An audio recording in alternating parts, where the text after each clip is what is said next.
Welcome to this demo of a Claude artifact by AI Engines Workshops.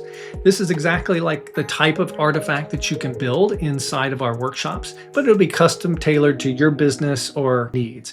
In this case, it's a higher ed tool. We can select our tone that we want to reply in. So we've got empathetic, professional, accountable. Next is where we put our student email. Now I've got some quick example links down here, so I will select one. And I need to read through this because I notice there is some identifiable information here which could give me an FERPA trouble. So I'm just going to make that FERPA proof.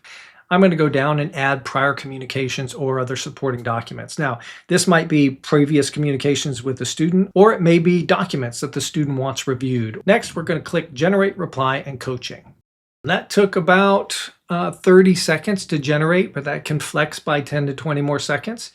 In our case, we now have our escalation suggestion box that came up. So something in that email, based upon the way that we built this artifact, said you may want to reach out to the department chair.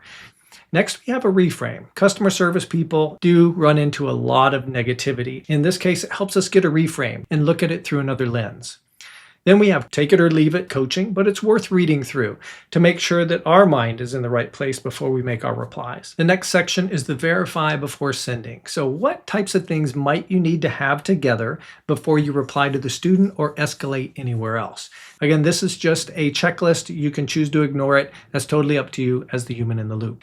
Then we have our FERPA note here, and that's just to remind us, look, don't put personally identifiable information in AI tools. And finally, we have the suggested reply.